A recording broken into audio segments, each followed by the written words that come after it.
हमने अपने जीवन में हमने जब से हम होश संभाले हैं तब से हम प्रभु यीशु मसीह को नहीं जानते थे और ये जानते थे कि हाँ गिरजाघर, पहले गिरजाघर के नाम से हम जानते थे कि गिरजाघर है। ये भी नहीं जानते थे क्या है क्या नहीं है।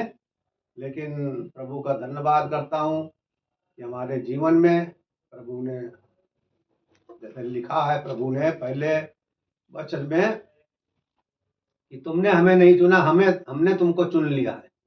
तो प्रभु का कोटि कोटि धन्यवाद करता हूँ कि प्रभु ने हमें चुना और हमें पुराने नियम नए नियम की किताब मिली और हमने उसी के सहारे प्रभु को जाना और हमें उसी फिर धीरे धीरे हमें को पास्टर जी भी मिले, एक लेडी पास्टर सुधा जी मिली, ये कृष्णा विहार 10 नंबर गली में। हम यही गाड़ी चलाते थे तो उन्होंने, भैया आप इनको जानते हो विष्णु? हमने हाँ जी, इनको किताब को पढ़ता हूँ मैं। कल चर्च में जाते हो? मैंने नहीं। कल आप चर्च में जाया करो। हमें मालूम नहीं। तो उन्होंने कहा हमारा चर्च है 10 नंबर गली में, वहाँ जाया। तो वहाँ जाने लगा तो हमें मालूम हुआ कि कलीसिया क्या है। मतलब जो जो बातें लिखी थी इसमें हम समझने लगे धीरे धीरे। तो प्रभु का धन्यवाद है कि हम भरोसा भी किया प्रभु का और हम शुरू से बचपन से ही हमारे ऊपर पता नहीं क्या था कि हमने अपनी जमीन जायदाद माँ बाप की सब ऐसे फ्री में दिया है। एक पंडित को 38 बीघा जमीन कौन दियाएगा?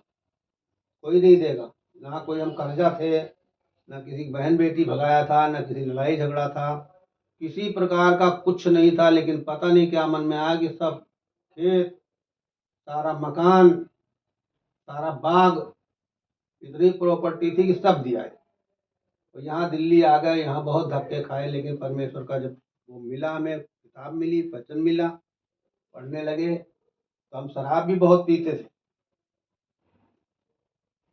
लेकिन सब चीज पे धीरे धीरे धीरे धीरे अपने आप परमेश्वर ने हमें कंट्रोल किया और हमारे जीवन में शराब पीते पीते हमारे अंदर कंच ही चला गया।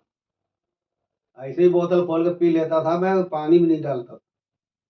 कंच फूटा और गले में चला गया और जा रहे थे ये ताहिर इसके भोपरा ठेका के आगे दावत में। अब रिक्शे में बैठे जा रहे तो कंच हमारे गले में गया। हमने कहा आज हमारा काम हो गया। वही कंच फाड़ते हुए चला जाएगा हमारे। अभी बच्चे परेशान हो गए, लेकिन प्रभु का इनाम लिया वहां पर। तो वहां जाके मैंने दावत भी नहीं खाई, केवल उसके नाम से रोटी का एक लिया और प्रभु से प्रार्थना की है बचाने वाला तू ही है और कोई नहीं। प्रभु ने आए घर तो केवल वहां क्या खाया? मक्खन, सूखी रोटी पहले खाई, फिर मक्खन लगा के रोटी खाई, वही खा के आ गया, घर सो गया। तो सुबह बिल्कुल ठीक ठाक था और मैं ये सोच रहा था कि अब बच्चों को भी परेशान करूंगा, पेट में कट जाएगा सारा कंच के द्वारा, तो चिल्लाऊंगा, बच्चे भागेंगे दौड़ेंगे, परेशान हो गए और खत्म हो जाऊंगा। लेकिन प्रभु का धन्यवाद है कि बच गया। इसी तरह प्रभु ने हमारे जीवन में काम किया कि हमारे पास 12 लाख रुपया कर्जा था। हम जिंदा बिल्कुल मुर्दे के समान थे। हमारे पास कोई रास्ता नहीं था यही ऑटो के अलावा, और बच्चों की शादी ब्याह भी था उसमें करने को बाकी। हमारे भाई के बच्चे लोग, बीवी, उनकी लड़के कहते ताऊ यहाँ छोड़ के भाग जाओ तुम जो मकान है तुम्हारे पास 5-6 लाख रुपए का बेच लो, चले जाओ कहीं अलग रहना, वहाँ कमाना खाना। हमने कहा भागेंगे नहीं, भागेंगे नहीं, प्रभु ही करेंगे जो कुछ करेंगे। हमारे पास यहाँ सारे बेटी हैं, बेटे हैं, सबकी शादी ब्याह किया हूँ, या नाते रिश्तेदार है, कहाँ जाऊंगा भाग के? अब यहाँ भाग जाएंगे परमेश्वर के, कहाँ छोड़ के भागेंगे? परमेश्वर तो देख रहा है, तो वही करेगा नहीं हमारा। तो वहां पे भी हमें मेहनत नहीं करनी पड़ी। 12 लाख रुपया कर्जा 2% ब्याज पे था। 24,000 रुपया महीना ब्याज कोई ऑटो वाला कमा के नहीं दे सकता। लेकिन हम भरोसा भी करते हैं। जैसे परमेश्वर ने कहा कि बच्चों को आने दो, बच्चों को मत भगाओ, तो हम अब चाहे छोटा हो चाहे बड़ा हो सबको एक समान जानता हूँ, मानता हूँ। तो अपने छोटे बेटे को भी ये क्या कह रहा है, इसका बात माना तो प्रभु ने डाला होगा, या कैसे भी भाई हुई बात। वो रास्ता तो पहले ही खोल देता, एक बंद करेगा तो दूसरा खोल देगा।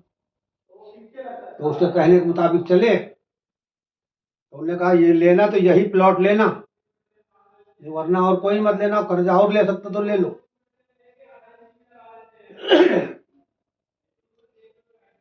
इसी द्वारा तुम्हारा हो जाएगा। छोटे लड़के द्वारा मैंने प्लॉट लिया यही कृष्णा विहार में, और उसको बनाया, और बना के टोटल 12 लाख रुपया जब कर्जा हो गया, तो फिर जब वो मालिक जिससे लिया पैसा, एक ही आदमी से लिया भी, तो वो कुछ चाल चलने लगा, तो हमने लिखवाने लगा हमसे 5-6 लाख में ही मकान को। देखा कि इसकी कीमत बढ़ गई, तो हमने भाई ऐसा करो तुम इसको लिखवा लो पूरा, लेकिन 5 लाख में नहीं लिखेंगे। हमारा 12.5 लाख बिल है, तुम्हारा 12 लाख रुपया कुछ ब्याज, या तो ये पूरा कर दो या तो ठहरो, अभी 5-15-16 लाख का बिक जाएगा, हम आपका रकम दे देंगे पूरा। तो उसको लालच आ गई, शैतान उसके दिमाग में बैठा लिया परमेश्वर ने, उन्होंने फट लिखवा लिया, हम भी कद्दस छुट्टी मिली। तो परमेश्वर ऐसा रास्ता निकाला कि हमें मेहनत नहीं करनी पड़ी, कर्जा उतर गया मेरा। प्रभु का कोटि कोटि धन्यवाद करता हूँ। हमारे पास गाड़ी नहीं थी, इसी रोड पे हम 15,000 की गाड़ी लेकर एक यूपी नंबर चला रहे थे। 6 साल चलाया हूँ इस रोड पे। गाड़ी चलाने के, दिल्ली में चलाने वाला आदमी यहाँ चला रहा था। तो परमेश्वर से हमने कहा प्रभु हमें गाड़ी दो, हमारे पास कोई रास्ता नहीं है। और तो प्रभु ने हमारी वहां भी सुनी। वो कैसे सुनी, अब हम टीला गांव में गए, किसी जैसे आपने बताया कि वहाँ गाड़ी है, अंकल जी चले जाओ किराए पे ले लो। ऐसे 2-3 जगह गाड़ी मांगा, कहीं नहीं मिली। टीला गांव में एक नई नई गाड़ी आई, उनसे कहा भैया किराए पे दोगे? कहें हाँ अंकल जी किराए पे देंगे, हम तो नौकरी करते हैं कहीं, आप गाड़ी है मेरे पास ले लो। किराया कितना दोगे? मैंने कितना किराया चलता है? कहले 500 रुपये लेंगे। हमने चलो नई गाड़ी 500 दे देंगे आपको। कहले गाड़ी आपको यहीं से ले जाना पड़ेगा सुबह, और शाम को यहीं खड़ी करना पड़ेगा ला के 5 बजे। हमने भैया 500 रुपये आपको किराया देंगे, वो हम अपने घर से आएंगे 2 किलोमीटर दूर, सुबह निकलेंगे 4 बजे 5 बजे 6 बजे, तो कुत्ते काटेंगे। और शाम को हम कहीं दूर हैं तो 5 बजे कैसे ला खड़ी करेंगे? अगर अपने घर पे खड़ी करोगे तो आपकी जिम्मेदारी। हमने हाँ जिम्मेदारी मेरी है। कल अगर एक्सीडेंट हो जाएगा, इससे कोई नुकसान होगा तो आप जिम्मेदार होगे। हमने भैया टूट फूट होगी 150 रुपये हम खर्च कर लेंगे। कल नहीं कहीं आपने मार दी गाड़ी और कहीं हमारी गाड़ी डैमेज हो गई तो उसका जिम्मेदार कौन होगा? मेरा ऐसा जान के तो कोई नहीं मारता भैया, लेकिन अचानक जब हो जाए तो हम आपको किराया देते हैं, तो उसको आप देखोगे। चले नहीं नहीं अंकल जी ऐसे कैसे होगा? गाड़ी आप चला रहे होगे, एक्सीडेंट आपसे होगा तो भुगतान आप ही भुगतोगे A to Z। हमने तो फिर ले आओ, वो बनवा के एग्रीमेंट लिखता हूँ कि हाँ 10,000 20,000 30,000 जो भी खर्च होगा आपकी गाड़ी में नुकसान होगा वो भरेंगे। लेकिन उसके नीचे ये भी लिखा जाए कि आपके गाड़ी द्वारा हमारा हाथ पैर टूट गया तो अपने बच्चों के जीवन भर के लिए आपको खर्च देना पड़ेगा सब। चले ये क्यों होगा? तो हमने अपनी गाड़ी को संभाल के रखो, इसमें पॉलिश करके और बनवा लो शीशे का कमरा, उसमें इसको रखो, रोड पे नहीं चलाना इसको। हम रो रो के प्रभु से विनती प्रार्थना की, हमको ये गाड़ी जो खड़ी है आज मेरे पास, 1 रुपया नहीं खर्च किया, 1 रुपया। और 10,000 गाड़ी निकलनी थी और 1,40,000 ड्राइवरों ने फार्म भरा था। प्रभु का धन्यवाद। धन्यवाद। उस 10,000 में मेरा नाम आया, और देखो नाम कैसे आया, आ तो गया नाम, लेकिन एड्रेस गलत। हम रह रहे मिलन गार्डन का, आधार कार्ड एड्रेस करवा रखा और लाइसेंस था एड्रेस वहां का मंडौली का। हलवाई आई, 3 महीना घूम के चली गई, वो कैंसिल भी हो जाती, लेकिन प्रभु ने देने वाले दौड़े।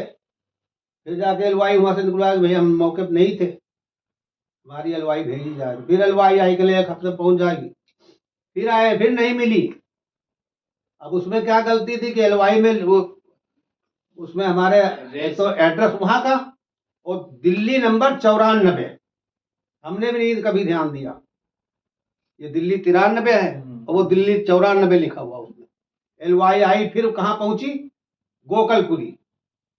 हम यही चक्कर काटे रोज, भैया 1000 दे दूंगा, 500 दे दो बेटा, हमारी हलवाई पहुंचा दे। फिर भी नहीं माने, फिर भी जाए दौड़ के। फिर किसी ने कहा कि अंकल जी एक हलवाई आपकी वहां देखो, जाके राजपुर रोड चले जाओ। वहां गए, उन्होंने कहा वहां जाओ देखो, गोकलपुरी पहुंच जाओ। गोकलपुरी पहुंचे तो ऐसे ही परमेश्वर ने खड़ा कर दिया। हम तो बोले नहीं पाए, हाँ जी क्यों आए अंकल जी, आपका परमिट है, लाइसेंस है? हमने लाइसेंस नहीं, हलवाई है। क्या नाम है तुम्हारा? मैं रविशंकर। कहा अच्छा रुको, मैं बाहर ही खड़ा रहा, तब तक करा आओ आओ अंदर आओ, लो यहाँ साइन करो, आज इसको मैं भेज देता वापस। तब भैया उसको 500 रुपया दिया हमने, भैया हमारी तरफ बेटा मिठाई खा ले। तो प्रभु का ऐसा लंबा हाथ है कि देखो एड्रेस कहाँ का, दिल्ली नंबर 94, 140, 1,40,000 ड्राइवर ने फार्म भरा, उसमें हमारा नंबर आया और प्रभु का धन्यवाद है, गाड़ी चला रहे हैं। तो प्रभु के हाथ इतने लंबे हैं कि कितनी बीमारी बताऊं, हमारे ये कूला टूट गया, लेकिन अभी प्रभु ने कहा नहीं, अभी तू चलाना गाड़ी। हाथ टूट गया, हाथ नहीं, ये देखो नहीं मोड़ता पूरा, टांग टूट गया, 2-2 बार एक्सीडेंट, ये देखो ये पूरा पैर अलग हो गया था, और इसी पैर में फिर हो गया, लेकिन पैर सीधा हमारा बचा के रखा प्रभु ने। तो प्रभु का यही धन्यवाद करता हूं कि जो भरोसा करता है। हमें तो सब कहते हैं कि ये तो दूसरे को बाप बना लिया, ये तो ईसा मसीह बन गया, ईसाई बन गया, तो कह लो भाई, कहते रहो। तो प्रभु पे जो भरोसा करेगा, और बहुत लिख रखा मैंने गवाही में, भूल भी गया बहुत गवाही है, ऐसी गवाही कि हमारे जीवन में जो कुछ नहीं हुआ, पूरे जीवन में वो किताब मिलने के बाद में हमारे बहुत अच्छा हुआ। मकान वो बिक गया, तब फिर प्रभु से कहने लगे, हे प्रभु हमें रहने के लिए कहीं इंतजाम कर दे, 4,000 रुपया किराया दे रहा हूँ। प्रभु ने वहां भी सुन ली मेरे। लड़के को झट से नौकरी मिल गई, करता तो पहले इसी में, लेकिन दूसरी गाड़ी चलाता, वैन चलाता था, लेकिन वैन चलाते चलाते 4-5 साल बीत दिया था और सब ड्राइवर से जान पहचान हो गई थी। बस मालिक का जो है ड्राइवर खत्म हो गया।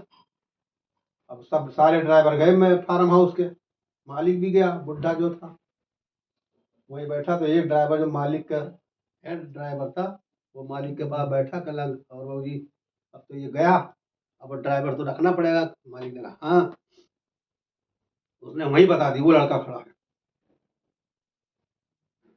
हमारे लड़के को, ये खड़ा ड्राइवर, बढ़िया ड्राइवर है, कोई ऐब नहीं है, उम्र भी ठीक है, पढ़ा लिखा है, गाड़ी चलाने में एक्सपर्ट है, सब चीज बताया। मालिक ने वही बुला दिया, कहाँ रहते हो? कल यहाँ रहते।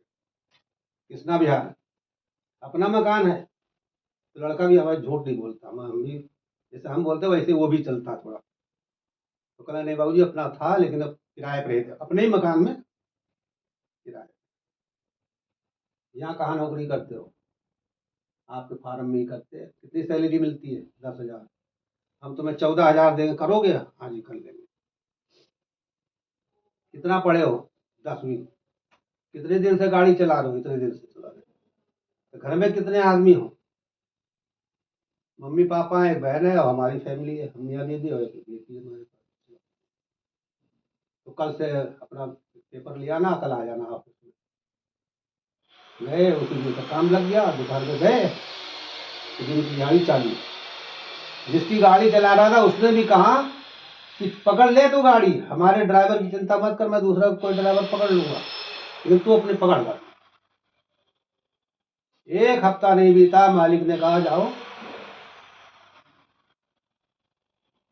प्लेट देखो, एक अपने पापा के लिए, एक अपने लिए, साफ सुथरा करा लो, उसको बोल दो, मैनेजर को बोल दो, मुंशी को बोल दो, वो साफ, कोई कमी हो सफेदी वफेदी में, लाइटों वाइटों में, पानी वानी में, तो सब सामान उठा लो। हम ले आए सामान। आज 7-8 साल हो गया रहते हुए। प्रभु का धन्यवाद करता हूँ कि हमारा किराया बचा, लाइट का पैसा बचा, लाइट देना पड़ता है सर। और कॉलोनी अपना भी मकान होता तो इतनी सुविधा हमें नहीं मिलती। तो प्रभु का लाख लाख कोटि कोटि धन्यवाद करता हूँ कि हमारी बेटियों की शादी भी धूमधाम से प्रभु के द्वारा हो गई, और हमारे सारे काम प्रभु के द्वारा हो गए। तो हम भी थोड़ा सिधाई चलते हैं। अब हमें जैसे हमारे पास टेंशन ही टेंशन थी जिंदगी भर, वैसे हमें बिल्कुल टेंशन फ्री कर दिया परमेश्वर ने। आज की तारीख में हमें 1 रुपया किसी कर्जा नहीं है, गाड़ी भी फ्री। हम भी, अब रोग तो है ही है, 71 साल की उम्र है, ये तो सबके ऊपर आना है। चाहे प्रभु का आप नाम लोगे तो भी, नहीं लोगे तो भी आएगा, लेकिन यह है कि परमेश्वर का नाम लेते रहेंगे तो परमेश्वर उसे शक्ति देगा, लड़ने की शक्ति परमेश्वर से मिल जाएगी। यही हमारी गवाही। जय मसीह की।